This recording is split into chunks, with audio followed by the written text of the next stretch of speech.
L'écosystème des dunes, caractérisé par un peuplement de filao, est très important. On a assisté depuis quelques années à sa disparition. C'était un cordon qui permettait de sauver l'ensemble des activités économiques et des populations en amont. Aujourd'hui, grâce à la coopération espagnole, nous sommes en train de procéder à la refixation et au reboisement pour permettre de donner à cet espace sa fonction écologique et économique qu'il avait au niveau de cette zone des Niayes. Parce que ça fait face à une forte et une intense érosion éolienne.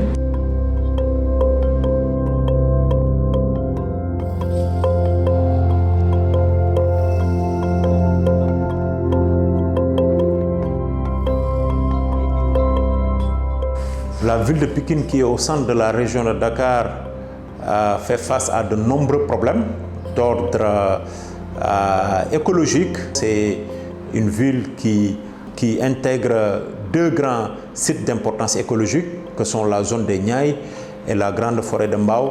Mais la forte démographie au niveau de la ville de Pikine et la mise en place d'équipements urbains constituent une réelle menace pour la survie de ces sites et de ces zones naturelles. Les premières plantations ici datent de 1948. C'était avant les indépendances.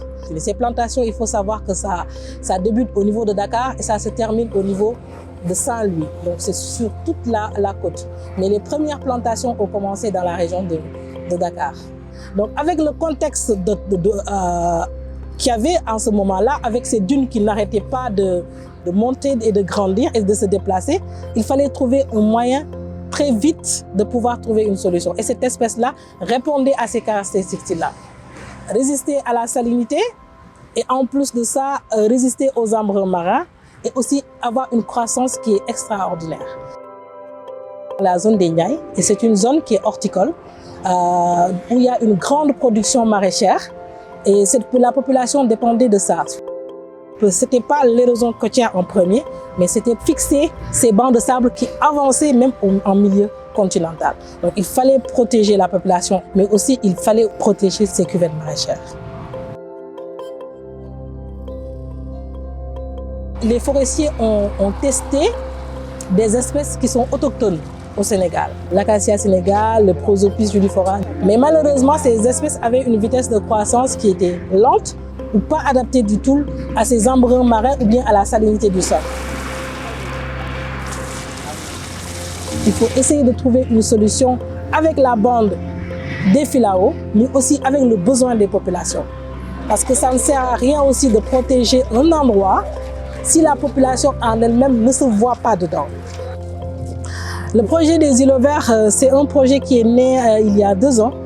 Il y avait une présence permanente de personnes, de volontaires qu'on a appelés les agents d'appui à la direction des eaux et forêts, c'est-à-dire avec le programme Réunami.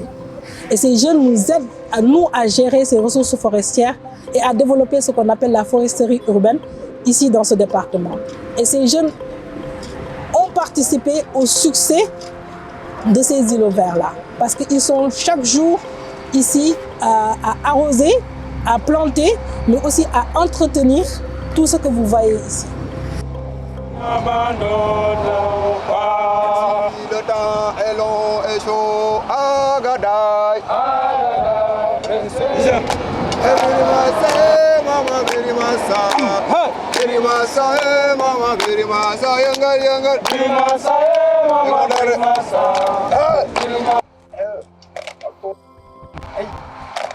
C'est important de continuer à préserver surtout la partie qui se trouve entre la mer et la VDN 3 parce qu'il est important de pouvoir protéger la population qui se trouve au-delà de cette VDN-là.